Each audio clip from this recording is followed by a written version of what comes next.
بسم اللہ الرحمن الرحیم۔ السلام علیکم دوستو، خلیفہ ہارون رشید نے ایک نصرانی کو یعنی عیسائی کو 500 درہم کے مطالبے میں قید کا حکم دیا اور ایک سوار کو اس کے ہمراہ بھیجا۔ سوار نے دیکھا راستے میں ایک شخص گھاس کا بوجھ اٹھائے جا رہا ہے اور اس کا بوجھ ایک طرف کو جھکا ہوا ہے۔ یہ دیکھ کر سوار نے اس کو سیدھا کر دیا، پھر وہ بوجھ دوسری جانب کو جھک گیا، جس کو دیکھ کر سوار نے لا حول ولا قوت پڑھا۔ نصرانی نے سوار کی زبان سے یہ کلمہ سن کر اس کلمے کی بڑی تعظیم کی۔ یہ دیکھ کر سوار نے نصرانی سے کہا کہ جب تم اس کلمے کی اس قدر عظمت کرتے ہو اور اس کو اتنا بابرکت سمجھتے ہو تو خدا تعالیٰ پر ایمان کیوں نہیں لاتے، جس کے نام کی عظمت سے اس کلمے کو یہ برکت حاصل ہوئی ہے؟ اس پر اس نصرانی نے جواب دیا کہ میں نے اس کلمے کو آسمان کے فرشتوں سے سیکھا ہے۔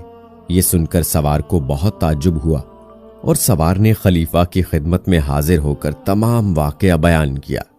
تو خلیفہ نے نصرانی کو بلوا کر دریافت کیا، آخر تو نے یہ کلمہ فرشتوں سے کس طرح سیکھا ہے؟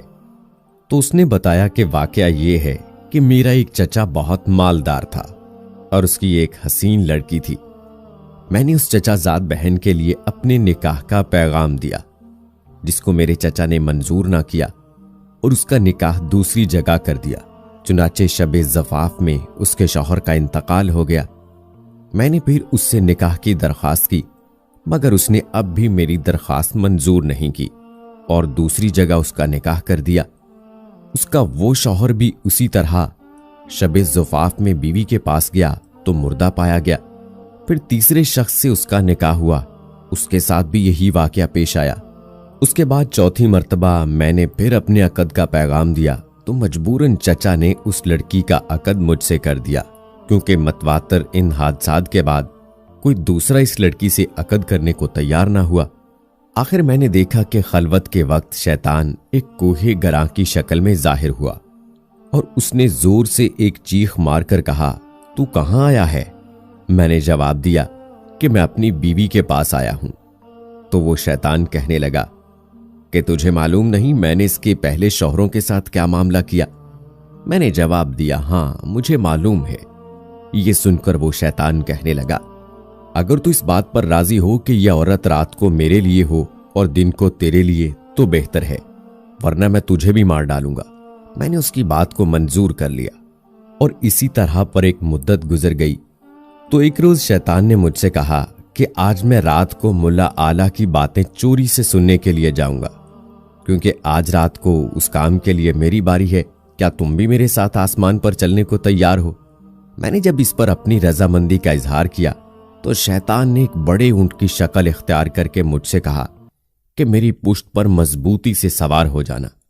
چنانچہ جب میں اس پر سوار ہو گیا تو وہ شیطان ہوا میں اڑنے لگا۔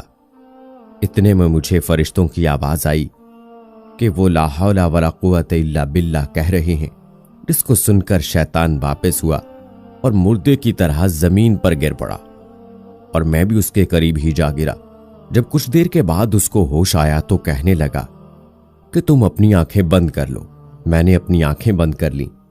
اس کے بعد جب میں نے آنکھیں کھولیں تو کیا دیکھتا ہوں کہ میں اپنے گھر کے دروازے پر موجود ہوں۔ پھر جب میں اپنی بیوی کے پاس خلوت میں گیا تو میں نے اس سے کہا، اس مکان میں جہاں کوئی سوراخ ہو یا روزن ہو ان سب کو بند کر دو۔ اس نے ایسا ہی کیا۔ چنانچہ جب رات کو شیطان گھر میں داخل ہوا تو میں نے دروازہ بند کر دیا اور باہر سے دروازے کی طرف منہ کر کے لا حول ولا قوت الا باللہ پڑھنا شروع کیا، جو میں نے فرشتوں سے سن کر یاد کر لیا تھا۔ اتنے میں میں نے ایک سخت آواز سنی، پھر دوسری اور تیسری مرتبہ لا حول ولا قوت الا باللہ پڑھا تو اس کے بعد بیوی نے مجھے پکارا کہ اندر آ جاؤ۔ جب میں اندر گیا تو بیوی نے بیان کیا کہ جب تم نے پہلی مرتبہ لا حول ولا قوت الا باللہ پڑھا تھا تو شیطان نے یہاں سے بھاگنے کا راستہ تلاش کیا، مگر اسے کوئی راستہ نہیں ملا۔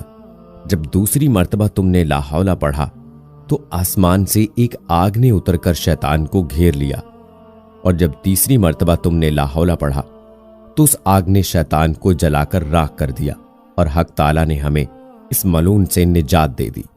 خلیفہ ہارون رشید نے نصرانی کی زبانی یہ واقعہ سن کر اس کو رہا کر دیا اور وہ 500 درہم بھی معاف فرما دیے جن کے عوض اس کو قید کا حکم دیا تھا۔